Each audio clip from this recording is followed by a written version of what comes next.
जोहानाबाद नाम का एक गांव था। उस गांव में अधिकतर गरीब परिवार ही रहा करते थे। उसी गांव में राजू नाम का एक किसान भी रहा करता था, जिसके पास थोड़ी सी जमीन थी। उस जमीन में वो रंग बिरंगे पौधे उगाकर अपने परिवार का भरण पोषण किया करता था। एक दिन की बात है, राजू शाम को थका हारा अपने घर पर आया। तभी उसकी 10 वर्षीय बेटी नंदिनी अपने पिता के पास आ गई। क्या हुआ बेटी? आज जब मैं अपने दोस्तों के साथ खेल रही थी तो उन्होंने मुझे बताया कि कुछ दिनों बाद क्रिसमस आने वाला है और क्रिसमस वाले दिन अच्छी अच्छी मिठाइयाँ बना करती हैं। तुम्हारे दोस्त बिल्कुल सही कह रहे हैं।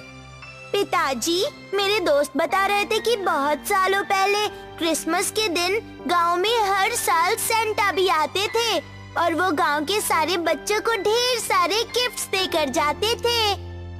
ऐसा बिल्कुल नहीं है बेटी। दरअसल ये हमारे गांव में बरसों से चली आ रही एक कहानी है। तुम कह सकती हो कि एक दंत कथा। राजू की बात सुनकर उसकी पत्नी विद्या राजू से बोली, ये कहानी नहीं है जी, मैं भी इस पर विश्वास करती हूँ। मेरी दादी बताया करती थी कि उनके बचपन में सांता क्लॉज वास्तव में आते थे और मेरी दादी ये भी बताया करती थी कि सांता ने उन्हें बहुत सारे गिफ्ट्स भी दिए थे। कभी कभी तो मुझे लगता है विद्या कि तुम अभी तक बड़ी नहीं हुई। मुझे लगता है कि अब तुम्हें बड़ा हो जाना चाहिए। मैं जानती हूँ कि आप इस पर विश्वास नहीं करते, लेकिन मुझे अपनी दादी की बात पर पूरा विश्वास है। विद्या की बात सुनकर राजू मुस्कुराता हुआ वहाँ से चला गया और नंदिनी अपनी माँ की ओर देखती हुई बोली, माँ, क्या मैं मुखिया चाचा के पास चली जाऊँ?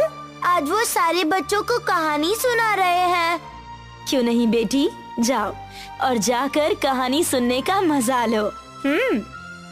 नंदिनी एक पेड़ के पास चली गई, जहाँ पर मुखिया एक चारपाई पर बैठा हुआ था और उसके साथ गांव के सारे बच्चे थे। गांव का बूढ़ा मुखिया हर साल क्रिसमस के पहले बच्चों को क्रिसमस की नई नई कहानियां सुनाता। तुम्हें पता है बच्चों, बरसों पहले हमारे गांव जोहानाबाद में सेंटा आते थे और सभी बच्चों को बहुत सारे उपहार देकर जाते थे। मुखिया चाचा, पिताजी बता रहे थे कि ऐसा कुछ भी नहीं है। ये सिर्फ पुराने जमाने की कुछ कहानियां हैं जिन पर लोग विश्वास करते हैं। इसमें तुम्हारे पिताजी की गलती नहीं है। उन्होंने कभी सेंटा को देखा ही नहीं, तो उस बेचारे को क्या पता होगा। तभी एक बच्चा जिसका नाम अंकित था मुखिया से बोला, मुखिया चाचा, मेरे पिता भी सेंटा की बात पर यकीन नहीं करते, लेकिन माँ हमेशा यही कहती है कि सेंटा बरसों पहले हमारे गांव में आते थे। अंकित, जब मैं तुम्हारी उम्र का था तब मैंने अपनी आंखों से सेंटा को देखा था, लेकिन फिर पता नहीं ऐसा क्या हुआ कि सेंटा ने हमारे गांव में आना ही बंद कर दिया और फिर सेंटा के आने की बातें एक कहानी बन गई, जिस पर कुछ लोग तो विश्वास करते हैं और कुछ नहीं। मुखिया की बात सुनकर सभी बच्चे उदास हो गए। मेरा बड़ा मन करता है कि सेंटा हमारे सामने भी आए और हमें अपने हाथों से ढेर सारे गिफ्ट्स देकर जाए। मैं तो पिछले साल क्रिसमस पर पूरी रात नहीं सोया था। मेरी माँ मुझे बता रही थी कि क्रिसमस की रात को सेंटा आते हैं, तो मैं पूरी रात जागता रहा, मगर सेंटा नहीं आए। कल क्रिसमस है मुखिया चाचा, और मैं भी पूरी रात सेंटा का ही इंतजार करूंगी। मुझे विश्वास है कि तुम बच्चों का प्यार एक न एक दिन सेंटा को फिर से जोहानाबाद में जरूर खींच लाएगा। बच्चे नहीं जानते थे कि उन सब की बातें आकाश में सेंटा एक लड़की के साथ देख और सुन रहे थे। मेरी एक बात समझ में नहीं आई सेंटा, जोहानाबाद तो आपका मन पसंदीदा गांव था। देखिए ना, बच्चे आपका कितना बेसब्री से इंतजार कर रहे हैं और वो सारे बच्चे गरीब हैं। आप उन्हें इस साल क्रिसमस के दिन उपहार देने क्यों नहीं जाते? नहीं, मैं जोहानाबाद कभी नहीं जाऊंगा। तुम नहीं जानती जोहानाबाद के लोगों ने मेरे साथ क्या किया है। आखिर आपके साथ जोहानाबाद के लोगों ने ऐसा क्या कर दिया कि आप सारे संसार में सभी बच्चों को क्रिसमस की रात में गिफ्ट देकर जाते हैं, सिर्फ जोहानाबाद को छोड़कर? आपको वहाँ जाना चाहिए। तुम जानना चाहती हो कि मैं जोहानाबाद क्यों नहीं जाता? मैं बिल्कुल जाना चाहूंगी। मुझसे इन बच्चों का दुख देखा नहीं जा रहा। अगर ऐसा ही रहा तो फिर आपका नाम सिर्फ एक कहानी बनकर रह जाएगा और कुछ वर्षों बाद लोग आपको भूल जाएंगे। तो फिर ठीक है, मैं तुम्हें सुनाऊंगा नहीं बल्कि दिखाऊंगा। हो हो हो हो। इतना कहकर सेंटा ने अपना हाथ जैसे ही आगे हिलाया और एक दृश्य उस लड़की के सामने चलने लगा। क्रिसमस समाप्त होने में बस कुछ ही देर बाकी है। जोहानाबाद के बच्चे मेरा काफी देर से इंतजार कर रहे होंगे। मुझे तुरंत उनके पास जाना होगा। सेंटा अपनी सवारी से जोहानाबाद कुछ ही सेकंड में पहुंच गए और एक सोते हुए बच्चे को प्यार से देखने लगे। मगर सेंटा को नहीं पता था कि कोई पीछे से उन्हें देख रहा था। उस व्यक्ति ने अपने चेहरे को काले कपड़े से छुपा रखा था। मैंने सुना है कि सेंटा की सवारी में एक ऐसा गिफ्ट भी होता है जिसे अगर चुरा लिया जाए तो वो व्यक्ति कभी बूढ़ा नहीं होता। लेकिन अगर मैं ऐसा करूंगा तो कहीं सेंटा नाराज ना हो और मुझे पहचान ना ले। मैं भी कितना बेवकूफ हूँ। अरे मैंने तो अपना मुंह काले कपड़े से छुपा रखा है ना। मगर उस गिफ्ट को चुराने के लिए मुझे सेंटा के सारे गिफ्ट चुराने होंगे।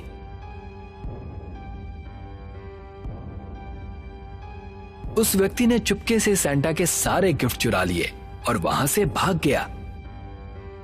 सेंटा जब अपनी सवारी पर आया तो उसने देखा कि उसके गिफ्ट वहां से गायब थे। ये तो बहुत बुरा हुआ। बेचारे बच्चे मेरा इंतजार कर रहे होंगे। लेकिन अब मैं इस गांव में कभी नहीं आऊंगा। इस गांव के लोग चोर होंगे ये मैंने कभी नहीं सोचा था। और मैं चोरों के गांव में गिफ्ट नहीं बांटूंगा। सेंटा उस लड़की की ओर देखकर बोला, देखा तुमने? हाँ, मैंने देखा। लेकिन एक व्यक्ति की सजा आप सारे गांव के बच्चों को क्यों दे रहे हैं? तुम नहीं जानती लड़की, मेरे साथ ये एक बार नहीं बल्कि 3 बार हुआ है। लगातार 3 बार जब मेरे सारे गिफ्ट किसी ने चोरी किए, उसके बाद मैंने ये निश्चय कर लिया कि अब मैं जोहानाबाद कभी नहीं जाऊंगा। मैं जानती हूँ, लेकिन आपका गुस्सा जोहानाबाद के उस व्यक्ति पर है जिसने चोरी की। लेकिन मैं उन बच्चों को निराश नहीं देख सकती। कल क्रिसमस है और मैं कल रात उन बच्चों को गिफ्ट देने जरूर जाऊंगी। अगर तुम जाना चाहती हो तो जा सकती हो, मैं तुम्हें नहीं रोकूंगा। लेकिन तुम अच्छी तरह से जानती हो कि तुम पृथ्वी पर अपने इस रूप में नहीं जा सकती। क्या फर्क पड़ता है? बच्चे सेंटा को जानते हैं और मैं पृथ्वी पर बूढ़ी सेंटा बनकर जाऊंगी।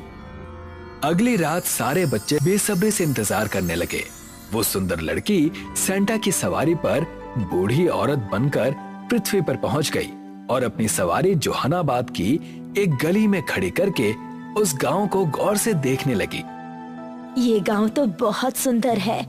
आज जब मैं सोते हुए बच्चों के तकिए के नीचे गिफ्ट रख कर जाऊंगी और जब बच्चे सुबह उठकर उन गिफ्ट्स को देखेंगे तो बहुत खुश हो जाएंगे। सबसे पहले मुझे गांव के घरों को देख लेना चाहिए कि कहीं कोई बच्चा जाग तो नहीं रहा। अचानक अपने सामने मुझे देखकर कहीं वो चौंक तो नहीं जाएगा। इतना कहकर वो बूढ़ी सेंटा अपनी सवारी को छोड़कर अपनी जादुई शक्तियों से वहां से गायब हो गई। मगर वो नहीं जानती थी कि वही व्यक्ति जिसने सालों पहले सेंटा के गिफ्ट्स की 3 बार चोरी की थी, वहां पर खड़ा सब कुछ देख रहा था। आज पूरे 40 साल बाद सेंटा की सवारी इस गांव में आई है। मैं कब से इंतजार कर रहा था सेंटा के गिफ्ट्स चुराने का। आज मुझे मौका मिल ही गया। इतना कहकर उस व्यक्ति ने बूढ़ी सेंटा के सारे गिफ्ट चुरा लिए। अब मुझे यहाँ से जल्दी से भाग जाना चाहिए। बूढ़ी सेंटा जब अपनी सवारी पर वापस आई तो सारे गिफ्ट्स गायब पाकर वो बुरी तरह से घबरा गई। अब मैं क्या करूं? सुबह होने में कुछ ही समय बाकी बचा है और सारे गिफ्ट्स गायब हैं। मुझे फिर से सारे गिफ्ट्स लाने होंगे। इतना कहकर बूढ़ी सेंटा फिर से अपनी सवारी में बैठ गई और उसकी सवारी आकाश की ओर दौड़ने लगी। कुछ घंटे बाद वो बूढ़ी सेंटा जब जोहानाबाद वापस आई तो सुबह होने में सिर्फ आधा घंटा बाकी था। बूढ़ी सेंटा बहुत तेज गति से हर घर में जाकर सोते हुए बच्चों के बिस्तर पर गिफ्ट रखने लगी। मगर जैसे ही वो नंदिनी के घर पर गई, तब बूढ़ी सेंटा ने देखा कि असली सेंटा नंदिनी से बातें कर रहा था। मुझे विश्वास था सेंटा कि आपको गांव के बच्चों का प्यार यहाँ तक जरूर खींच कर लाएगा। यहाँ आने की मेरी 2 वजह है। एक वजह यह है कि समय बहुत कम बचा है और बहुत सी जगह अभी ऐसी बची है जहाँ पर बच्चों को गिफ्ट्स नहीं दिए गए हैं। तुम अपनी सवारी से जाकर हर उस जगह पर गिफ्ट बांट कर आओ जहाँ पर बच्चों को गिफ्ट्स नहीं मिले हैं, और मैं अब उस चोर को पकड़ कर ही यहाँ से लौटूंगा। सुबह होने में कुछ ही वक्त बचा है। सुबह तक आप उस चोर को कैसे पकड़ पाएंगे? जरूर पकड़ पाऊंगा। फिलहाल तुम जाकर उन जगहों पर गिफ्ट बांट दो जहाँ पर गिफ्ट्स अभी जाना बाकी है।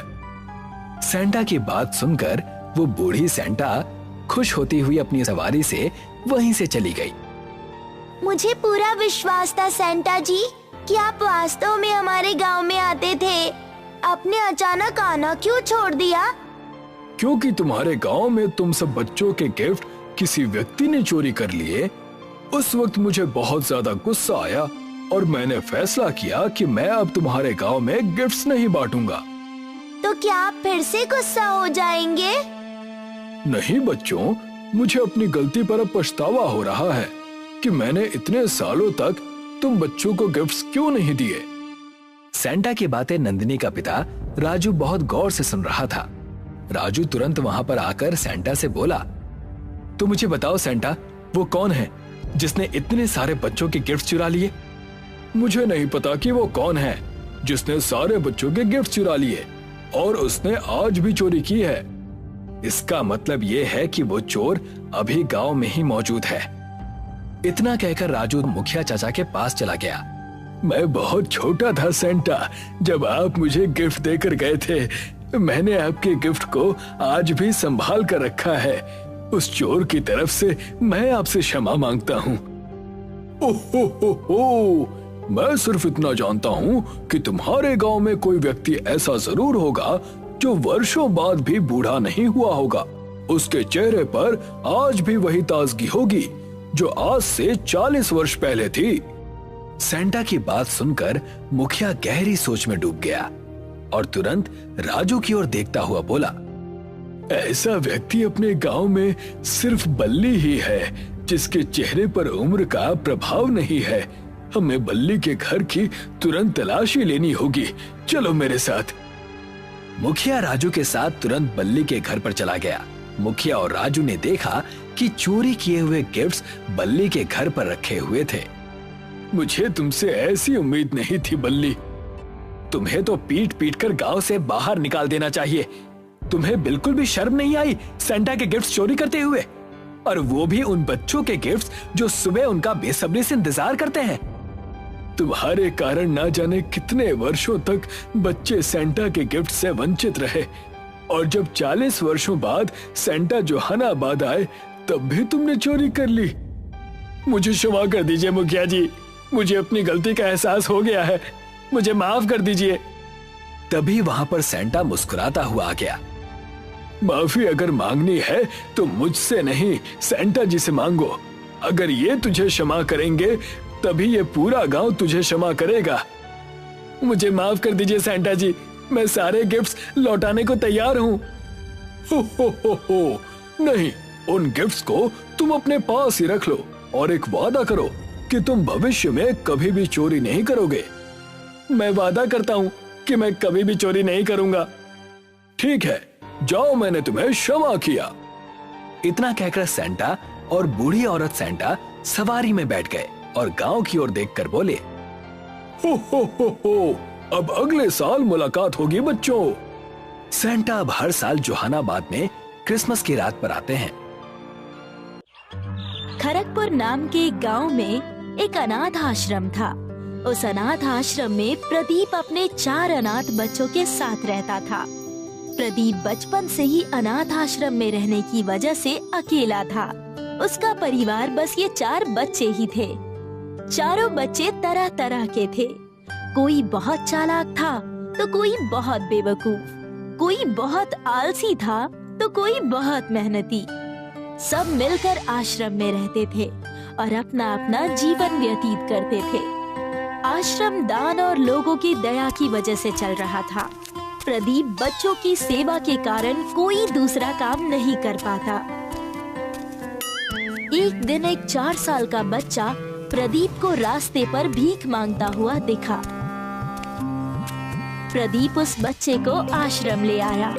4 साल के सिद्धार्थ को जब आश्रम के दूसरे बच्चे यानी अमन, परम, प्रेरणा और अनामिका ने देखा तो वो बहुत खुश हो गए। उन बच्चों में सबसे बड़ी थी अनामिका, जो समझदार थी। प्रदीप काका, अब हमें एक और बच्चे सिद्धार्थ के पढ़ाई और उसके परवरिश के बारे में सोचना होगा। लगता है मुझे कुछ काम करना होगा, क्योंकि लोगों का अब दान धर्म से विश्वास उठ चुका है। हमें ही कुछ न कुछ करना होगा। अनामिका बेटा, मैं सोच रहा हूँ कि मैं कुछ दिनों के लिए शहर चला जाऊँ। अगर आप चले जाएंगे तो आश्रम को संभालेगा कौन? अनामिका के इतना कहते ही वहाँ पर परम और प्रेरणा झगड़ते हुए आ गए। दे दे, ये मेरा ब्रेड है, इसे मैंने संभाल के रखा था। तुमने इसे संभाल के नहीं, चुरा के रखा था। ये मेरा ही है, कल रात इसे मैंने बचा कर रखा था। चुप हो जाओ तुम दोनों, रोज रोज झगड़ा करना अच्छी बात नहीं है। अगर ऐसे ही झगड़ते रहोगे तो तुम दोनों को आज रात का खाना नहीं मिलेगा। लेकिन दीदी, परम ने मेरा ब्रेड ले लिया। मैं तुम्हें दूसरा पूरा नया वाला खरीद कर लाकर दूंगी। अब चुप हो जाओ। और दीदी, आप मुझे नहीं देंगी? सारी बातें खत्म हो ही रही थी कि वहाँ पर सिद्धार्थ आ गया। सिद्धार्थ को देखते ही, ये लो छोटे उस्ताद, ये मैंने तुम्हारे लिए बचा के रखा है। थैंक यू भैया। प्रदीप ने सारे बच्चों को शांत किया और उन्हें खाना खाने के लिए कहा। तभी वहाँ अमन आया। प्रदीप अंकल, 2 दिन बाद क्रिसमस है ना, सैंटा क्लॉज हमें क्या गिफ्ट देंगे? सैंटा क्लॉज उन बच्चों को ही गिफ्ट देते हैं जो बुरे काम नहीं करता, जो बच्चे शरारत नहीं करते, जो बच्चे अपनी पढ़ाई और अपना होमवर्क सही समय पर करते हैं, उन्हें गिफ्ट मिलता है। और तुम सब मस्तीखोर हो, तुम्हें कोई गिफ्ट नहीं मिलेगा। लेकिन मैं पिछले कुछ दिनों से कोई मस्ती और गलत काम नहीं कर रहा। मैं मन लगाकर पढ़ाई कर रहा हूँ। मुझे सैंटा जरूर गिफ्ट देंगे। अरे ये सब बस कहानी होती है, असल में ये सब कभी नहीं होता। खाना खत्म करते ही अनामिका ने प्रदीप से घर के राशन के बारे में बोला। प्रदीप अंकल, हमारे पास बस कल तक का ही राशन बचा है। कई दिनों से लोगों ने कोई मदद नहीं की है और परसों क्रिसमस भी है। सारे बच्चे इंतजार कर रहे हैं। थोड़े राशन और केक मंगवा दीजिए ना प्लीज। अरे हाँ, तुम इसकी चिंता मत करो, मैं इसका कोई उपाय निकालता हूँ। प्रदीप घर से निकल जाता है। राशन और बच्चों की खुशी के कारण वो बाजार जाकर उधारी में राशन लेने की सोचता है।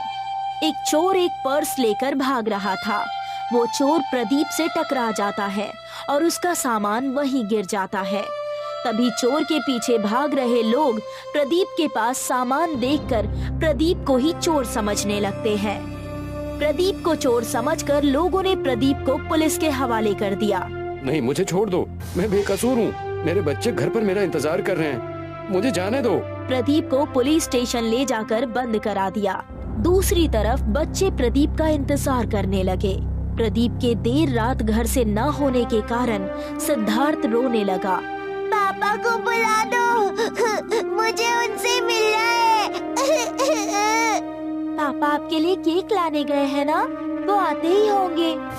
अनामिका ने जैसे तैसे सिद्धार्थ को खाना खिलाकर सुला दिया और परम को आश्रम में सिद्धार्थ का ध्यान रखने के लिए कहा और खुद अमन और प्रेरणा के साथ प्रदीप को ढूंढने के लिए चली गई। दीदी, आपको क्या लगता है इतनी देर तक प्रदीप अंकल कहाँ होंगे? कहीं कुछ गड़बड़ तो नहीं हो गई? मुझे लगता है इसी मार्केट में होंगे। राशन लेने घर से यही के लिए निकले थे प्रदीप अंकल। परम और सिद्धार्थ सैंटा क्लॉज का इंतजार करने लगे थे। क्रिसमस जो आ गया था। हे सैंटा, प्लीज कम, मेरी फैमिली मुझे फिर से मिल जाए। पापा और मेरी पूरी फैमिली घर आ जाए। सिद्धार्थ की प्रेयर सुनकर सांता क्लॉज वहाँ पर आ जाते हैं। आप असली के सेंटा हो, मुझे तो यकीन ही नहीं हो रहा है। मैं कहीं सपना तो नहीं देख रहा। मैं असली सैंटा हूँ। तुम्हारा परिवार बस आता ही होगा। उन्हें मैं दावत देने आया हूँ। अनामिका, प्रेरणा और अमन ने तय किया कि पुलिस स्टेशन जाकर प्रदीप के लापता होने की कंप्लेंट दर्ज कराएंगे। वहां जाकर अनामिका और बच्चों ने देखा प्रदीप वहीं जेल में बंद है। प्रदीप अंकल, आप यहाँ? क्या तुम इस चोर को जानती हो? ये चोर नहीं है, ये हमारे अंकल है। हम इन्हीं के आश्रम में रहते हैं। तो इसका मतलब तुम सच कह रहे थे। हमें माफ करना, और तुम अब जा सकते हो।